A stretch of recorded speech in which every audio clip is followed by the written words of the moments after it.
In the early 1970s, one company ruled the skies: Boeing.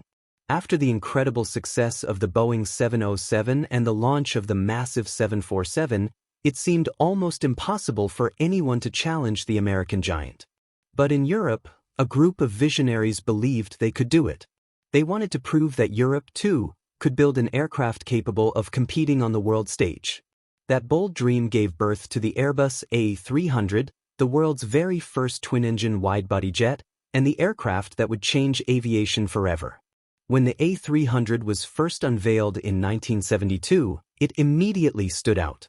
At a time when widebody aircraft like the Boeing 747, DC-10, and Lockheed TriStar all relied on 3 or 4 engines, Airbus was daring enough to design a twin-engine widebody. Many in the industry thought this was madness.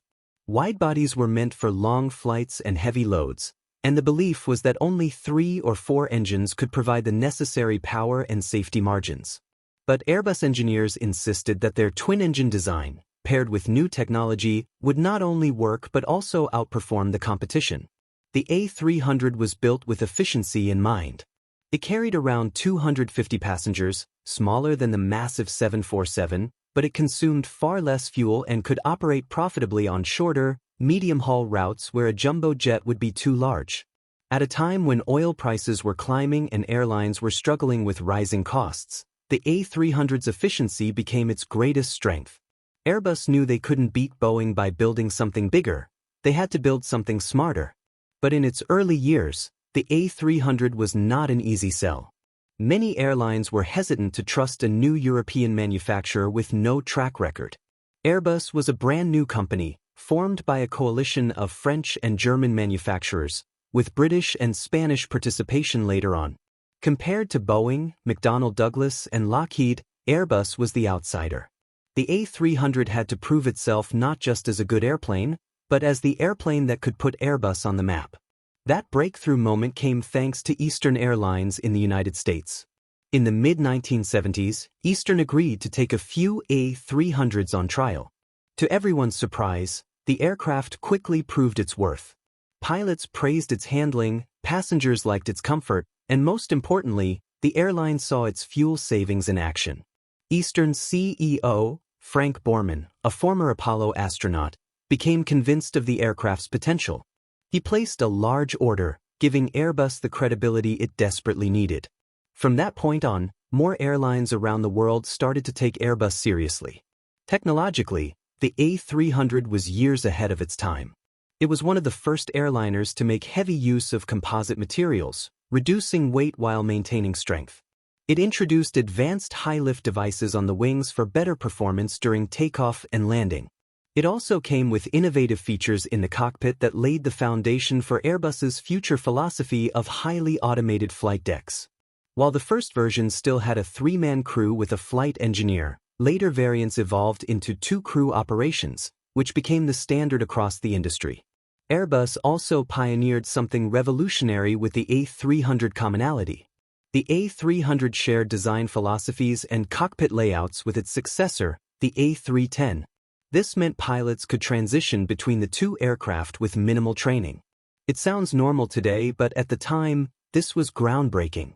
Airbus was setting the stage for a family of aircraft that would allow airlines to operate multiple models while saving money on training and operations. By the 1980s and 1990s, the A300 was a common sight at airports around the world.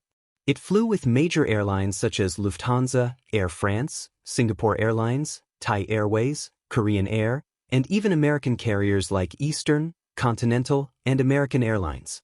For many passengers, especially in Europe and Asia, the A300 became their first experience of wide-body travel. It was comfortable, reliable, and efficient, exactly as Airbus had promised. The A300 also proved to be incredibly versatile.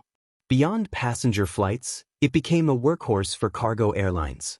FedEx and UPS both operated large fleets of A300 freighters, relying on them for their reliability and payload capacity. Even today, decades after its first flight, A300s are still flying cargo missions around the world, showing just how durable and adaptable the design was.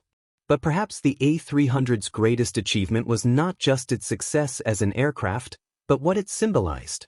The A300 showed that Airbus could survive, compete, and eventually challenge Boeing directly. Without the A300, there would be no A320, no A330, no A350, and certainly no A380. This was the aircraft that gave Airbus its identity and laid the foundation for one of the most intense rivalries in aviation history, Airbus versus Boeing. In total, more than 560 A300s were built. While that number may not sound huge compared to other aircraft, its impact was enormous. Each A300 represented a step forward for Airbus, helping the company gain experience, credibility, and the confidence of airlines worldwide. Today, most passengers have A300s retired, replaced by newer and more efficient models. But their legacy lives on. Every time you see an Airbus aircraft, from the popular A320 to the cutting-edge A350, you're looking at the direct descendant of the A300. The Airbus A300 was more than just an airplane. It was proof that Europe could build a jet to rival the best in the world. It was proof that innovation could beat tradition.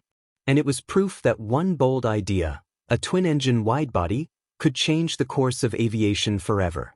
So the next time you see an Airbus jet take to the skies, remember where it all started, with the A300, the aircraft that gave birth to Airbus and changed the world of aviation for good.